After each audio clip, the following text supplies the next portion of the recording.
lot of them too.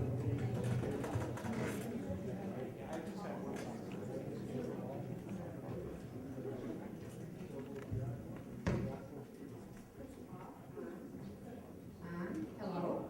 Working? Oh, so nice. Isn't it pathetic? I had to put my glasses on to see where the power switch. My name is Linda Carey, and I am happy to be the person who gets to announce our speaker tonight. I went to grade school with him.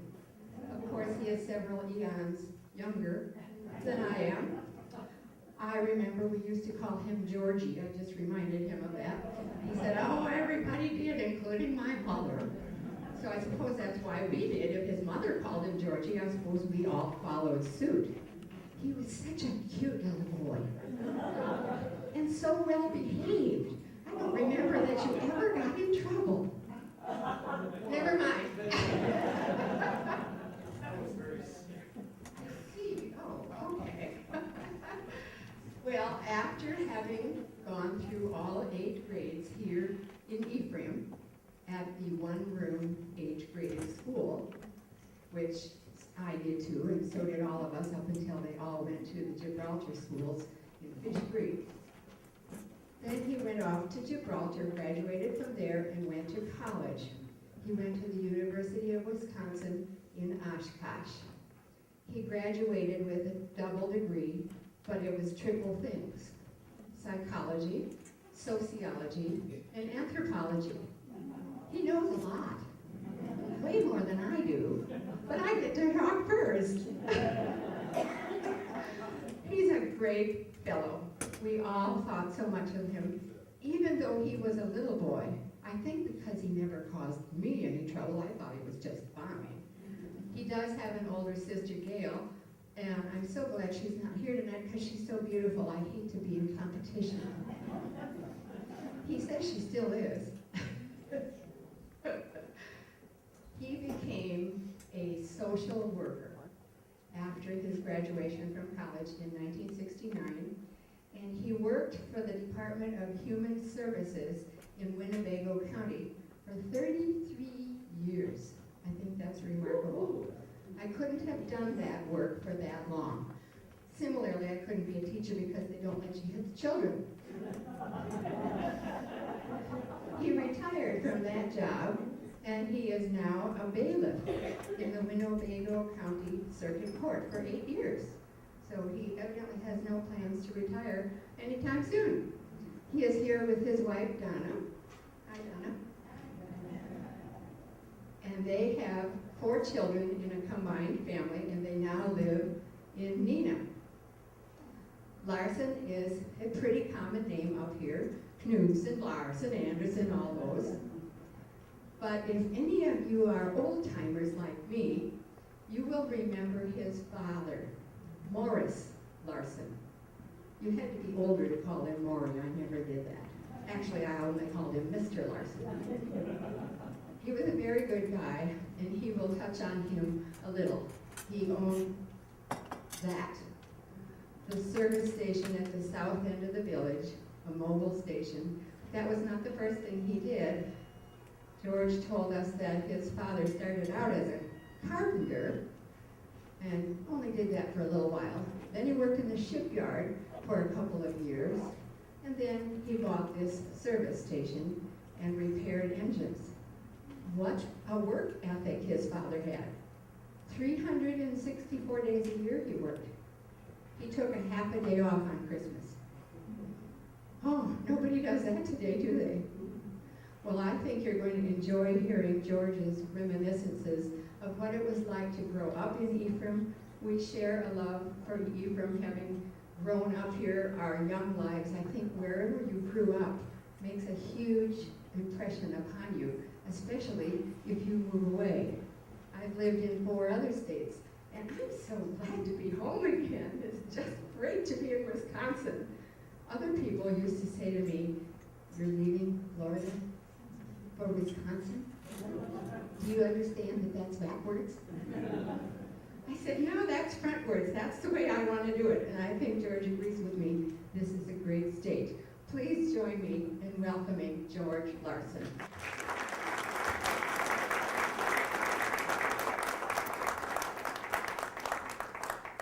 Thank you for the warm welcome. I'm going to be talking about growing up in Ephraim. I grew up here in the 40s, 50s, and 60s, and my dad was Maurice Larson. Everybody called him Maury or Morris, and when I was a little kid I always thought, okay, why do you pronounce Morris or Maurice Morris? I could never figure that out. And so what he said was that, well, he said, you know, my name is actually George, my first name. And but my grandfather's name was also George. So my dad worked with my grandfather all the time, and to cut the confusion, so my dad took his middle name, Maurice. And everybody called him Maury. Some people called him Moss for short. And I think Bert Thorpe actually gave him that name. My mother, her name was Marie. Her first name was Esther. And my dad liked Marie better, so he called her Marie all the time, and everybody else started calling her that too. It wasn't until I was much older that she said to me, you know, I like my name Esther, and I wish people would call me that. And I said, well, it's maybe a little late, but you can say something, I guess. Anyway, I had one sister, Gail. She also grew up here. She now has moved away. My dad, of course, owned and operated the gas station behind us here for 39 years. It was renovated a number of different times. I've got a number of pictures up here, and you can all kind of look at those later when different stages of it's being built. The original part was eventually totally torn down. The population sign at the entrance of Ephraim on the south end always read 244 people when I was a kid, and I believe it stayed that way for my entire childhood. I thought, you know, Ephraim in the 50s was just a safe and secure haven, and I always felt protected. It was like a Mayberry environment, and I was Opie Taylor. And it says, it's just like every day something in Ephraim, the potential existed for a Norman Rockwell painting, whether it be in my dad's gas station or one of the grocery stores in town here, or the post office, the George Jackson's barber shop. It was just incredible. And you know, without a doubt, Ephraim was then and is now, I think, the most scenic and idyllic setting in the entire county. I feel that it was a privilege to have grown up here. And I was going to embellish and exaggerate a fair amount tonight, but now that I see a number of people here that I kind of grew up with, I'm not going to be able to do that. So I guess I have to have a new game plan. First thing I want to talk about a little bit is my education here. The Ephraim Grade School was built in 1948, and this was a one-room school. And this was a period when other districts were moving towards consolidation. The one-room schoolhouse was thought to be a thing of the past. And I think people simply felt that it did not meet the academic needs of the students. And so it was unbelievable that we were building a new one in 1948. I started first grade in 1950. My first 2 years I had Mrs. Hunold, and for the last 6 I had Helen Soanes. So you didn't want to get on her bad side because you knew you were going to have her for 5 more years. So myself and Betty Hayford were the only two students in our class from first grade through eighth grade. Kay Elquist was in the grade ahead of me. This is Roy Elquist's sister. She was the only one in her class from first through eighth grade. So she was always first and last. I was always at least second in my class. So we had 26 students. I think that was the biggest group we ever had in the whole school. I think our biggest class might have been 4 or 5 students, but no more than that. And grade school to me was like an extended family. You left for school in the morning, and it was just like walking into somebody's living room because you knew all these people, and it was just fun to be around them. Of course, a lot of the time I had to walk to school in snow and rain. Oftentimes I didn't have decent shoes or boots, and I actually used to put like cardboard inserts in my shoes so the snow wouldn't get in. Well, actually, that's not true. My mother usually drove me to school.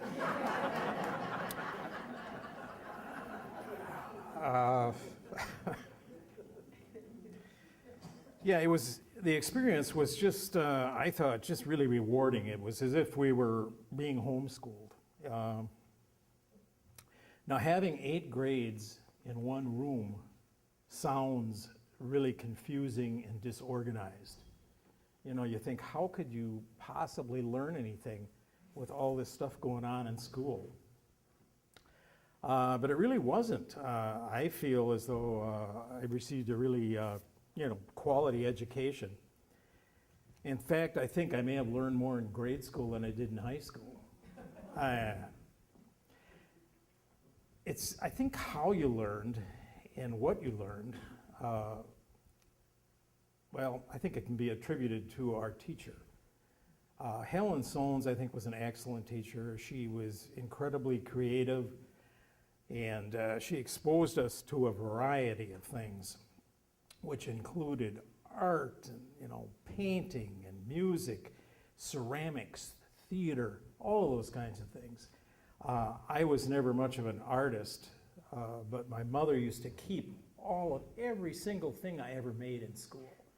She had boxes and boxes and boxes of this stuff. And then one time she said, well, you should take this stuff home. And I said, okay. So I bring it home, and my wife and I were both looking through it. And I said, look at this. I said, here's something that I drew in grade school. And my wife is an artist, so she was going to critique it for me, kind of. And I entitled it, it was Fox in Meadow. And it was this pathetic-looking animal. You couldn't even tell it was a fox, with a body about 1 foot long and then a tail even longer. It was on a great big piece of construction paper like this. And she said, well, that isn't so bad. She says, how old were you? Like first grade, second grade? I said, no, I did that in 8th grade. So it was not a good showing for me.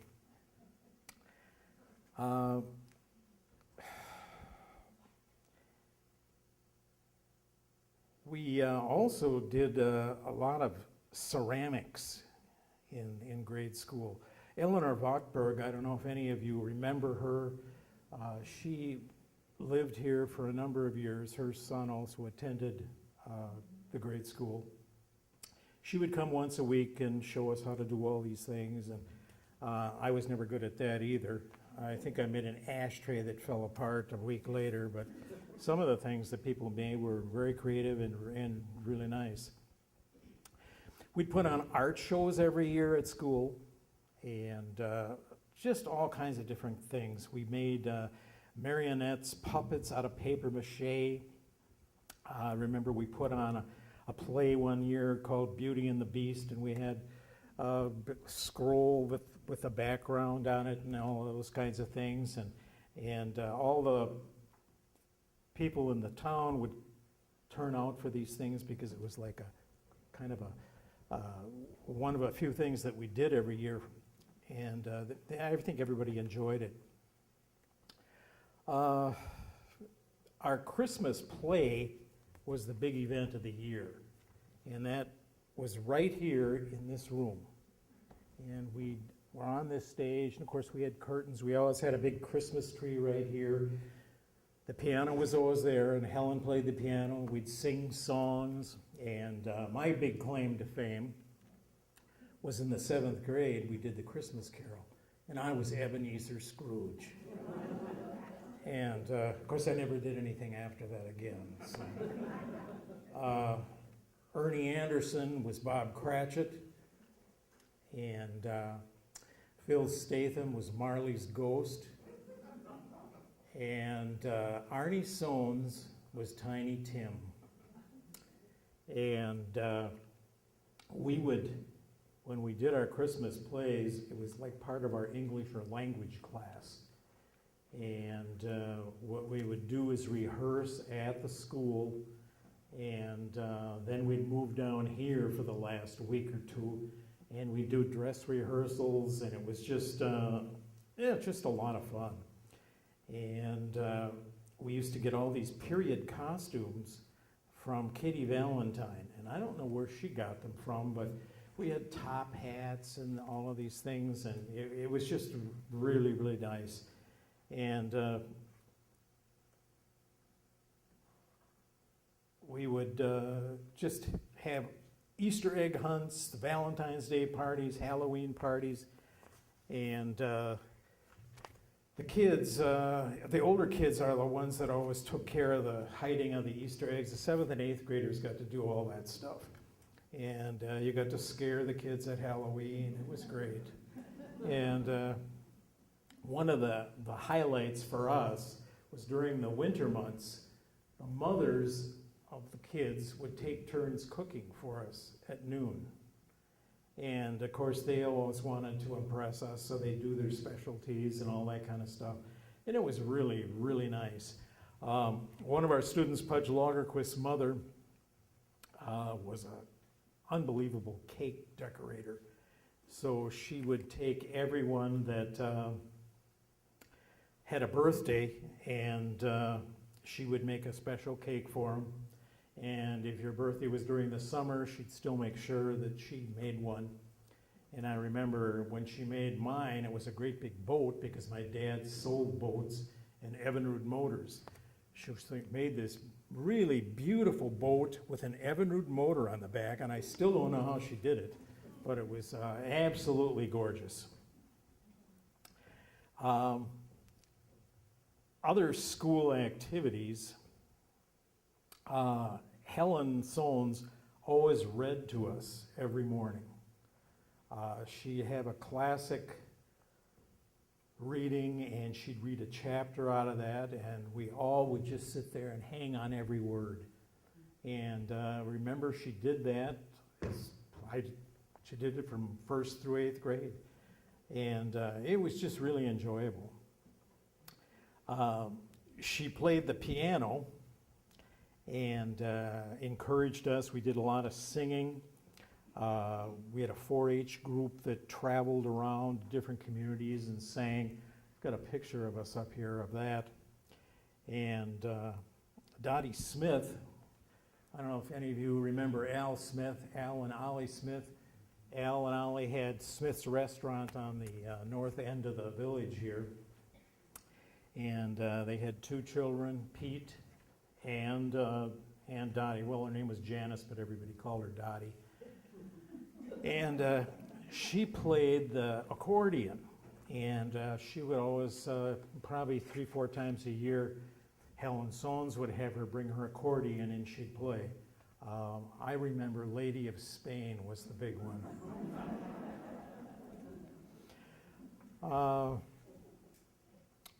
We all had jobs at school. The younger kids had to clap the erasers outside, and then we did chalkboard duty. You had to clean those, and then we had mops, and we had to mop the floors. And the older kids, 7th and 8th graders, would get to burn the trash in the incinerator outside. And we also were responsible for putting the flag up and taking the flag down. And you had to fold the flag every night and put it away.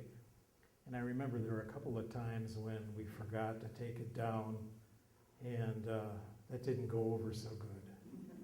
So, yeah, we had to make sure we did that. Ted Hepner, who was Helen's brother, used to come to the school, and he'd show us films during the noon hour, animal kinds of things, fishing movies, those kinds of things. It was just really enjoyable. Then we used to have library day, and we'd go down to the library, which was in the basement on the corner of the building right over here. And Vera Sauer was our librarian. And Vera Sauer, my dad always called her Sauer Vera.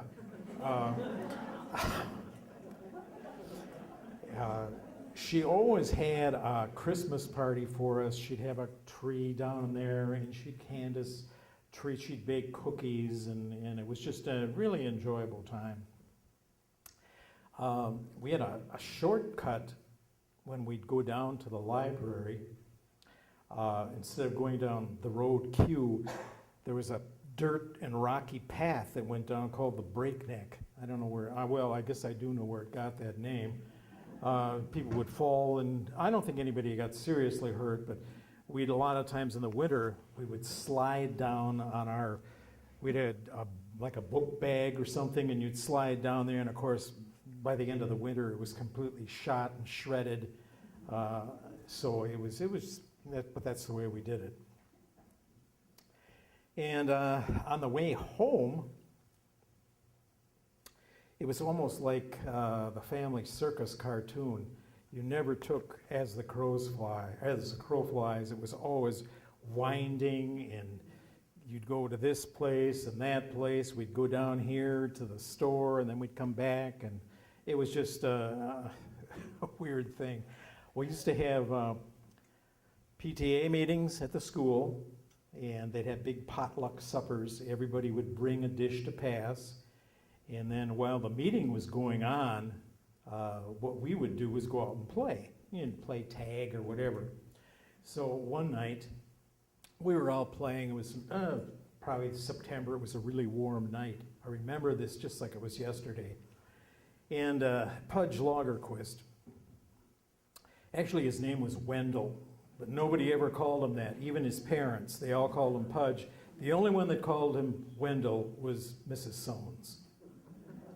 And so Pudge is hiding behind a cedar tree, and there was a ledge behind the Ephraim school with gravel on it, and all the way around it there was a real sharp edge of metal. And he was hiding. Well, then he popped up all of a sudden and came out, and he says, and Pudge was a really emotional kid, and he said, "Oh man," he says, "I'm sweating." He said, it's just running down my forehead. And we get on, and Pudge had snow white hair, and he had like a foot-long crew cut. And we get him out in the light, and he's just covered in blood. It's running down his face, and his white hair is all full of blood. And he says, "Pudge, you must have cut yourself." "What do you mean?" And he goes nuts, runs into the PTA meeting, and everybody in there goes, "Oh," screaming, and we had to call Doc Schneeberger. And of course, they brought him down, and I think he had 8-9 stitches in his head, but he was better after that. So, and then after school, we'd go down the Breakneck with our bikes, and we'd usually hang out at Bayview, which was the grocery store here. And actually, Cecil and Nancy Panter ran the grocery store for a number of years, and then later Bill Wedepool took it over. And Bill was usually in there, and we'd come in and we're all soaking wet, and we'd flop down by the comic books, and we'd get water all over everything, you know, and we'd read comic books. And then there were some adult magazines on the top row, and we'd sneak those down, and then we put them inside our comic book. But the thing is, they were much bigger than the comic book, so they stuck out. And Bill knew exactly what we were doing, and then he'd come over and say, "Okay, boys, put the books back." "Oh, okay." And then he said, "Maybe it's time for you guys to go." "Oh, okay, we'll go." But then we'd be back the next day. Candy bars were a nickel back then. Everything was a nickel. And a big thing was chum gum. It was 3 sticks for 2 cents. So you ended up with, you could have, for 10 cents, you could have 30 sticks of gum. And a lot of us would have 30 sticks of gum in our mouth at once. And that was a wad like that. And it was kind of an aqua blue. And so you'd see these wads of gum all over town, you know. And then we'd go over here to the post office, and Bert Thorpe, well, Sam Hoganson was in there originally, and then Bert Thorpe was our postmaster. Bill Wedepool also worked over there. And we'd go in and read the wanted posters. And then we'd sit in there, and there was a big desk, and everybody threw their garbage, their mail and stuff in there, and we'd dig in there and look for stuff. And finally, Bert would have to come out and say, "Okay, boys, time to leave." And then we'd, have the snowball fights on the way home, and I'd stop in at my dad's gas station, and there was always 5 or 6 or 7 guys in there, and it would be just thick blue smoke. And everybody either was smoking a pipe, a cigar, or Camels, or Lucky Strikes, or whatever. And I'd sit in there and I'd listen to these guys tell their stories. And I'd hear the same stories over and over again. And so it was, it was kind of fun. It really was. And of course, they all had their own stories. And of course, they'd tell, and then they said, "Well, did I ever tell you this one?" And my dad used to do that too. And I'd say, "Yeah, you told," and then I'd say, "Well, yeah, maybe. Well, I'll tell it again." And I've heard a lot of the stories, like probably 1,000 times. Weekends and vacations, we would go skating. Eagle Harbor used to freeze solid and clear maybe twice every 10 years. And I remember 2 years when I was younger, probably 10, 11, 12, it was just unbelievable. You could see right through. And so we could skate out to the island, to Horseshoe Island. And of course, in those days, everybody had a fishing shanty out there. So we go pound on everybody's fishing shanty to see if they were getting anything. And they, "Get out of here, you're bothering the fish," And I also had a little car that my dad, actually, he modified it, but he bought it from Ivor Holland. And Ivor built the car for his daughters, Patty and Barbara, but they really didn't have any interest in it. So my dad said, "Well, I'll buy that for the kid and I'll do something with it." So we used to take that out on the ice, and we would drive all over with it. And I would tow people on the back with a sled, and I'd tow people on their skates. It was just like water skiing. You'd go in and out of the wake, and then if you went out too far, you'd pull my car around, and it would go around in circles. I have a picture of the car up here. And so that was really kind of fun.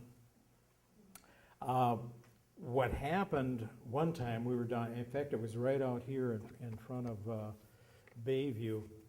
This was Pudge again. He was riding on the sled, and I went around a corner, and he flew off, and he caught his pants up right by the belt line here, and he had long johns on too. And he ripped his pants and his long johns from his belt all the way down to here, and it was a windy day. And he's like, he was kind of a chubby little kid, and he started crying. I thought, oh man, I must have cut him or something, but he didn't have anything. He just ripped his pants. So he starts crying, and we're walking, trying to calm him down. He says, I'm going home. So we have this vision of Pudge walking up the hill, and the wind is blowing, and his pants are all in shreds and flapping back and forth, and his little round butt was hanging out, and it was like he cried all the way up the hill. And then, of course, I got a call from his mother. What are you doing down there? And I said, well, he fell off the sled and da-da-da. So, but he got through that, too. We used to go up to Hill 17 in the park. We'd have a toboggan run. We'd come all the way down the hill, cross the road, and then go all the way down to the water. So you only had about maybe 5 or 6 of those in you, because it was a long way to haul that thing up. And we'd always usually hit something on the way down, like a tree or a stump. So you didn't want to be the lead guy on the toboggan, because it really hurt. We had a skating rink behind the Ephraim school that we used to skate on.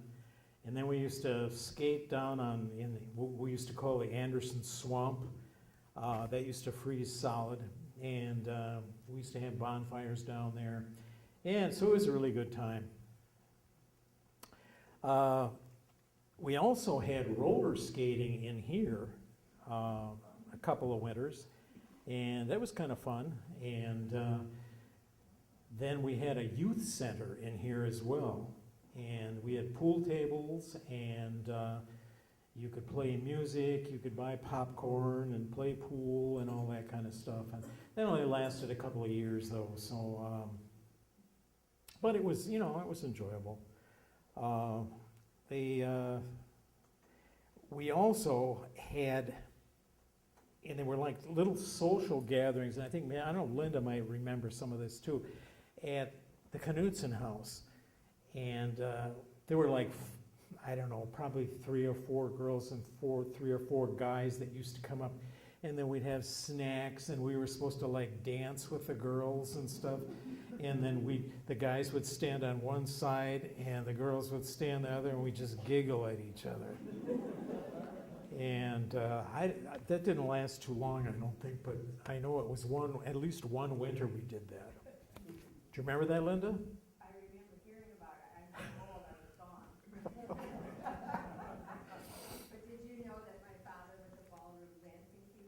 I think I did know that. That's why he thought every child should know how to dance. Yeah, maybe that was it.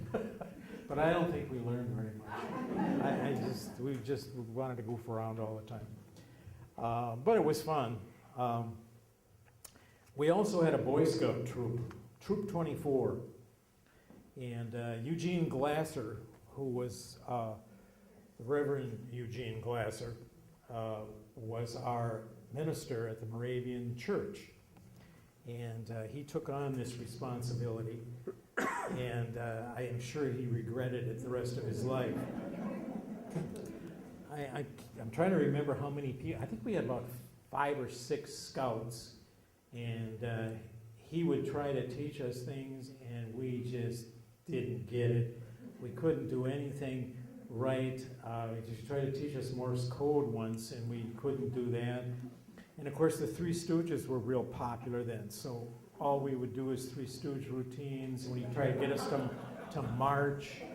And there was a northeastern camporee in Peninsula State Park one year, and we were supposed to host it. And he said, I don't think you guys can do this. And we said, I don't think we can either. And these scouts came in from all over, and they were building these elaborate ladders, and we would just sit there and look at them, We can't even get our campfire started. And we would, then we were supposed to cook, and we couldn't cook, and we couldn't do anything. I think eventually I got to second class, and that was it. And I think he finally threw in the towel. I think we had it in the troop for 3 years, and he pretty much wore thin. But he was a great guy, and really, he took a lot.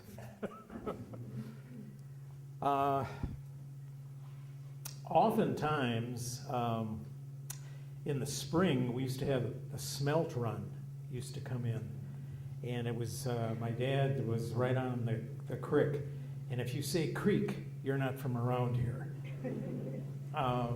So people would come in there and dip net these smelt out, and you'd get like a 5-gallon pail in 10 minutes. And we'd come down there in the morning after smelting, and there was smelt all over the place. People would just, leave half of them and that kind of thing. But it was, and then of course the smelt disappeared, and that never happened. But it was probably 10 years of that I can recall.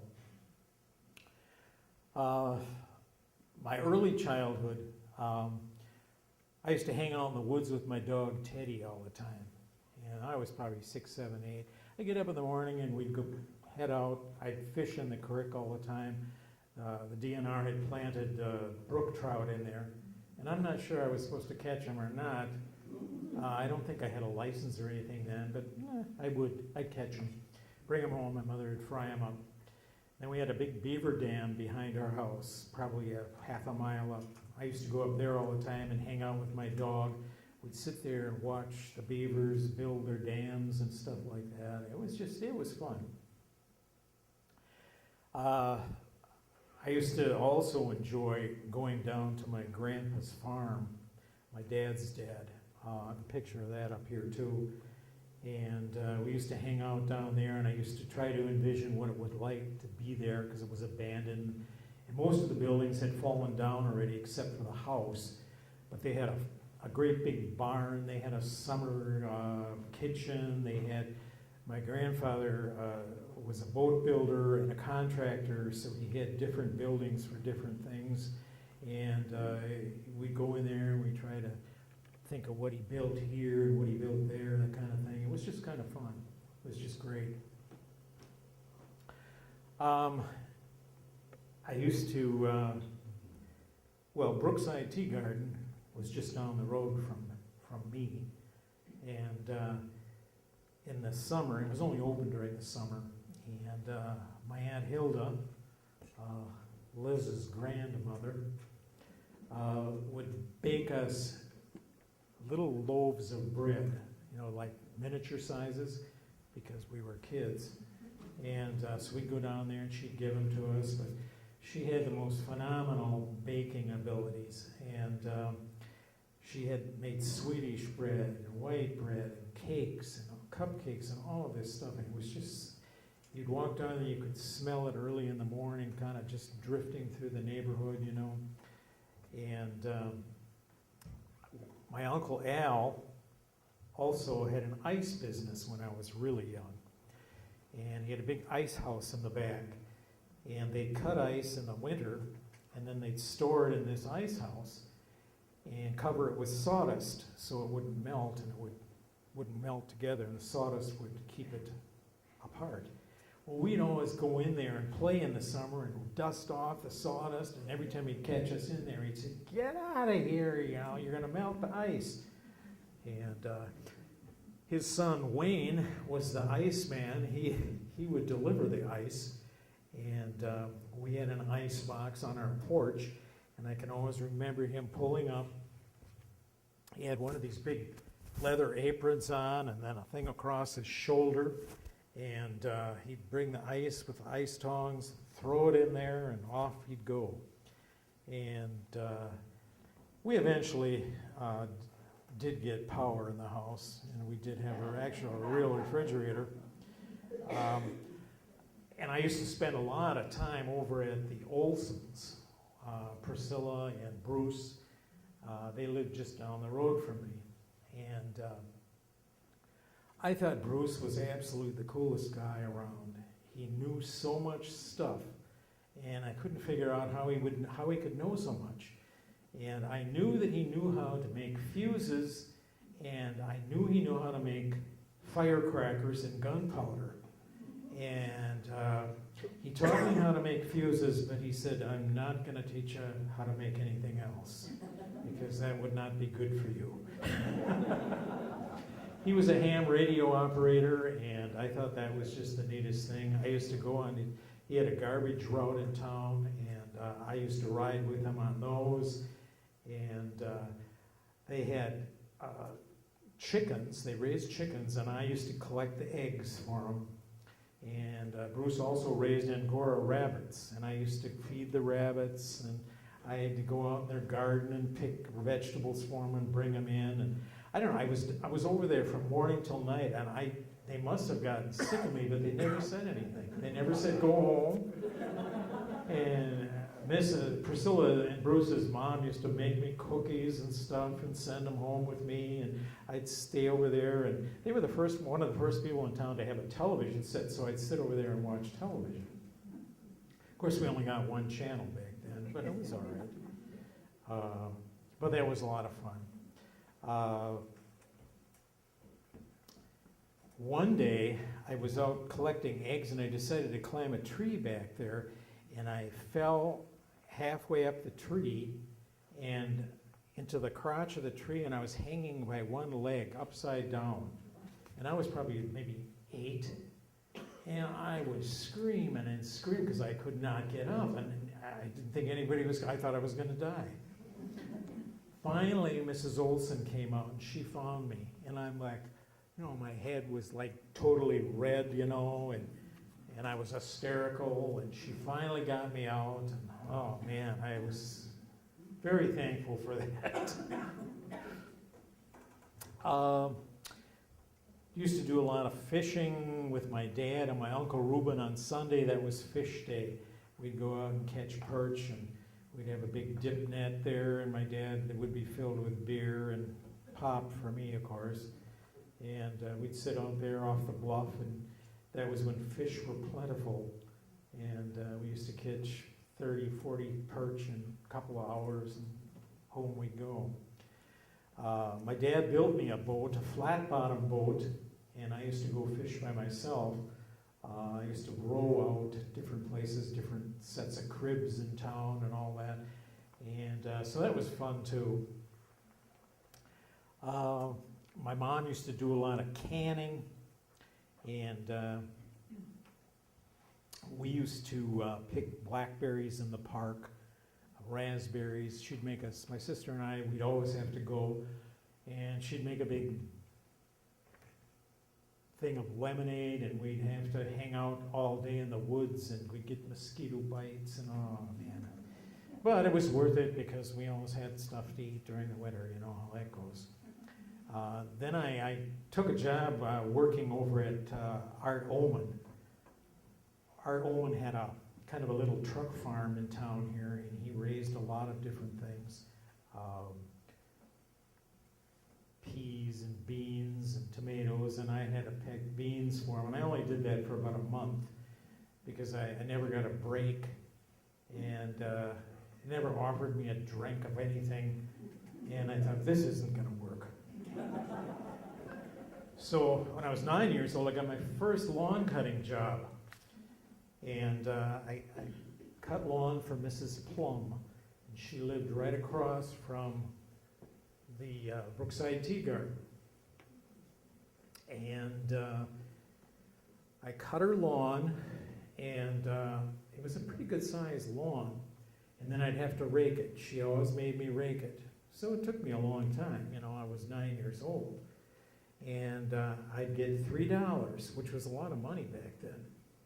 And she'd take the money and bring it over to Brookside and leave it with them because, I wasn't always around. And so the next year, I was like 10, and I went over and cut it again. The first day, first cutting, I went over to collect my money, and the person that was at Brookside, and it was Dale, he gives me $2. And I said, $2, Dale? And he said, yeah. And I said, well, I usually get $3. And he said, well, that's what she gave me, $2. And she said to make sure and give it to you. So I said, oh, well, okay. So I go home and tell my dad. And he says, well, perhaps we should go talk to the woman. And I said, oh, God, no. I'll take the $2. And he says, no, we're going over there. So, now, Mrs. Plum, they owned Plum and Nelson Canning out of Manitowoc. So they were pretty well-to-do. She kind of reminded me of the woman in The Wizard of Oz, the piano teaching woman that was in the tornado riding the bike. She looked just like her, only she had white hair and always wore a hat and always wore a suit of some sort and never ever smiled. So I knew they were up that weekend, and my dad says, get in the truck, we're going over there. So over we go, he pounds on the door. Mrs. Plum, what's the deal with the boy getting $2 instead of $3? And she says, oh, I've always given him 2, never 3. He looks at her and he says, you know, with all your money, he says, that you got, you're gonna beat a 9-year-old kid out of $1? He says, what's the matter with you? And she would not give in. And he says, well, he won't be working for you anymore. And I go, what? That's so much on my head.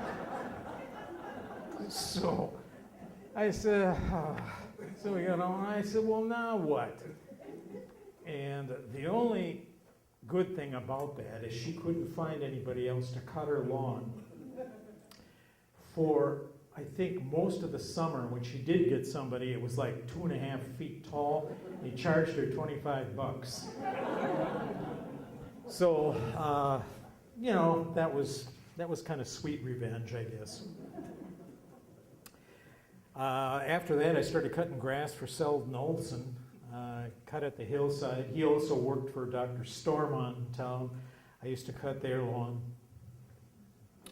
I used to cut Fran Burton's mother's lawn, Mrs. May, and she had 2 places in town, and I used to cut both of those lawns. And then I used to cut their neighbor's lawn on Kershaw's, and so it was, you know, I was able to get some stuff done.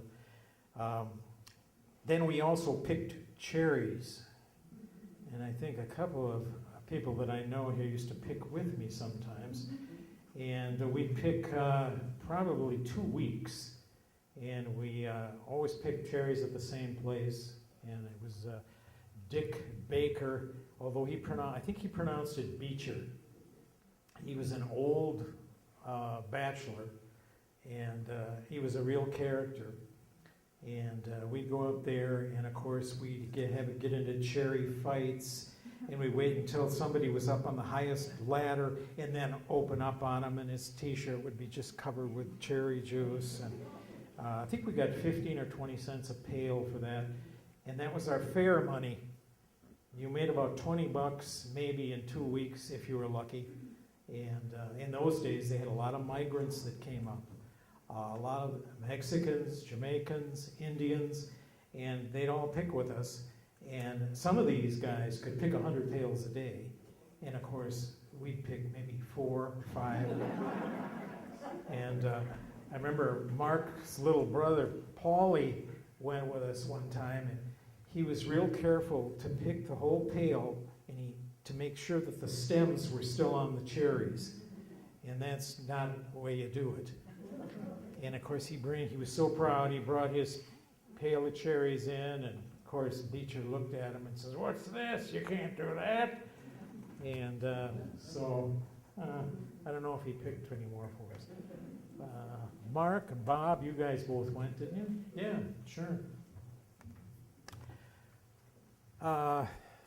Then what we'd usually do is go on the bus to the fair, and we'd stay up there all day. Isaacson's from Sister Bay had a bus service, and we would, sometimes we get in a little trouble at the fair, but most of the time we kept our noses to the grindstone and did okay. But that was a long day, you get up there, leave at 7, 8 in the morning, and then get home at 9 at night. So. But yeah, it was kind of fun. Hey George, Yes. one time you and I went down to the fair and on the bus, and we missed the bus coming back.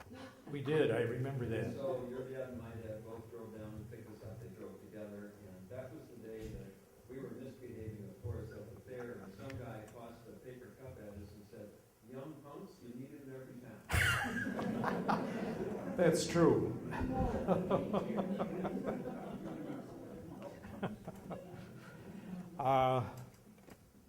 Later work experiences, I started working at the gas station when I was about 10, off and on. I didn't work steady, but I usually had to bail out the boats. My dad rented boats, and he sold Evinrude motors, and he sold everything else, and bait and tackle and everything.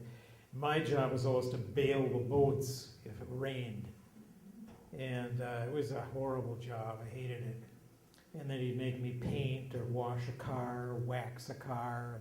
In those days, you used Simonized wax, so you had to use a cleaner first, do the whole car, and then Simonize it with the wax. It would take me all day. And but it was okay. It was fun. We had a lady, I think she was a widow, Mrs. Stevenson. I think that was her name. Right, Liz? She used to come in, and I think her husband was dead. I think she was a widow. She was well off, always drove a big Buick Electra, and she was always dressed to the nines. And my dad just hated it when she'd come in because she'd make him check the air in every tire, and he would say, "Oh God, here she comes again, you wait on her."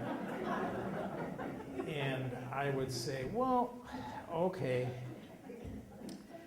She would tell him more, and she was one of the few people that ever really called him Maurice. And she'd say, "Good morning, Maurice." And he'd say, "Morning." And he knew what the drill was. And she said, "I would like my tires checked on the lake. 30 pounds in the rear, 20 in the front, 28 in the front." And she said, "When you get that pressure, sing it out." And he'd go, "Yeah, I'll sing it out." And my dad he put 28 pounds of air in everybody's tire, no matter what they ever told him. And she'd say, "Maurice, do you have that one ready?" And he'd say, "Yep, 32 pounds. And he'd go around, and then he'd finally get rid of her. Well, one day I waited on her, and I was a little kid, and she thought that I had done a good job. And she gave me a quarter tip. And I come in, and I'm flipping this quarter. And he says, "What do you got there?" And I said, "A quarter. Mrs. Stevenson just tipped me." "Tipped you?" She says, "I've been waiting on her for 15 years. She's never given me a tip." And I said, "Well," I said, "you're just not as charming as me, I guess."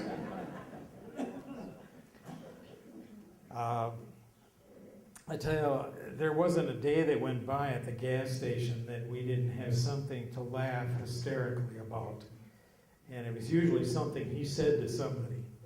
And he used to have a guy by the name of Johnny Wheelock that worked for him. He worked for him for like 20 years. He was an older guy. He was probably maybe 10 years younger than my dad. But he was a good mechanic, but he had an unbelievable temper. And sometimes he would get real angry with customers. And one day I was out there, I was probably 12 years old at the time, and I was checking a guy's, we used to check everybody's oil and water, and I was checking his water, and of course in the summer you had to be careful because when you open the radiator it would kind of hiss, and the guy starts screaming at me, and Johnny hears this. And of course, Johnny was, his uniform was always unironed and wrinkled, and he had battery acid holes and everything, and he used to cut the visors off his cap. And he came running out there, and he says, "What seems to be the problem?" And he says, "Well, a kid has exploded my radiator." He says, "He didn't explode your radiator, I saw what he did." And I said, "Well," he said, "Did you do anything more?" And he said, "No." He said, I didn't do that. I said, I added some water because he needed it." And the guy gets out and he says, "You don't do that." And of course Johnny says, "Yes, those baffle plates have to be covered. Don't you understand anything about mechanics?" And the guy says, "Oh, no." He says, "Well, get the hell out of here." And I went, "Oh, my." So, then my dad, of course, we rented boats, and my dad was a worrier. He was always worried when he'd rent a boat if something was going to happen. He always made sure there were plenty of cushions or life preservers. And of course, people would come in all the time, and they'd want to put 6 people in a 12-foot boat. And he said, "Mr. Larson, we'd like to rent that little boat there, but we've got like 6 or 7 people we need to put in there." And he said, "Well, you're not putting them in there." "Well, do you have a bigger boat?" "Nope."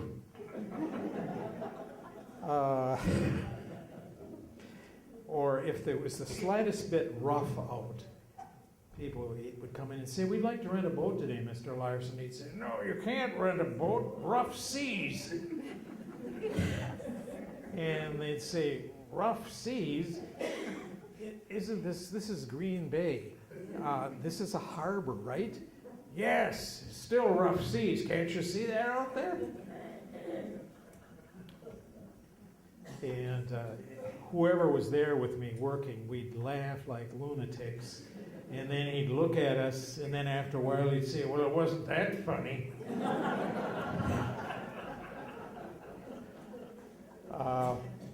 One morning, a couple came in, or a younger couple, and we had probably the most tremendous storm we've ever had here.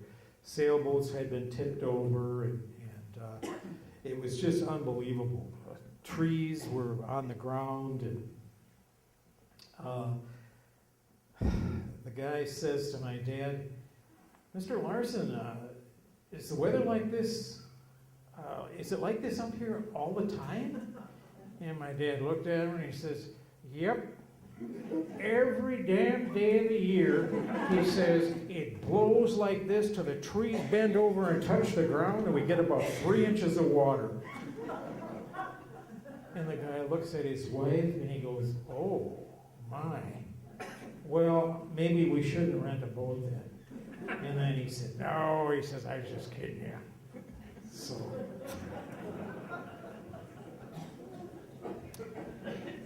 I used to have a paper route too, and I delivered to all the, well, not all of them, but most of the hotels, and it was an evening paper route. And back in those days, everybody, all the hotels served 3 meals a day. And in that evening meal, you could smell everything, and it was just, I'd go into all these places, and everybody had something different cooking, you know. And they'd always offer me samples and give me cookies and stuff, so it was just a great time.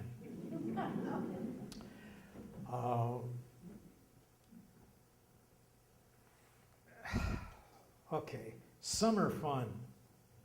When I got a little older, you always knew it was summer when Ted Hepner was out putting his dock in. And that dock was probably, it must have been 75 feet long. And then there was a T on the end of it with a banister that went all the way around. And Ted wasn't a big guy, But he would put that up. He did have help, but it was just unbelievable. Those dock sections were unbelievably heavy. And then he had a big raft that he put out there.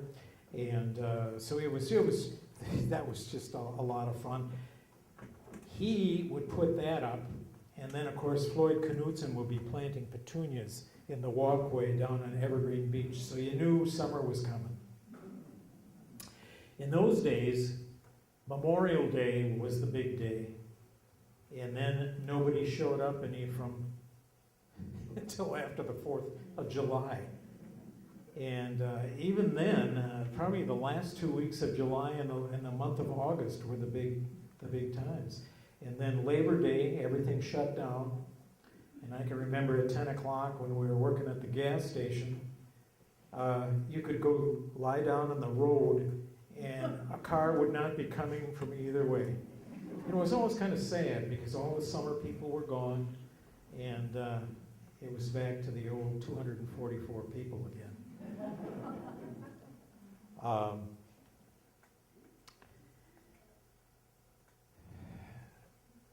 Some of the summer activities, Bob Evanson and I used to play catch in his front yard, and he'd get his transistor radio and he'd set it on the ground, and we would play catch and listen to the Milwaukee Braves games. And we'd do that for hours. And then after that, we'd go, usually go swimming or something. We swam at the public beach, South Shore Pier, and at the public beach, of course, we ran around and we're always having sand fights or something, and people would get irritated with us and tell us to get out of there. We'd do that. And Hotel Ephraim, actually, yeah. But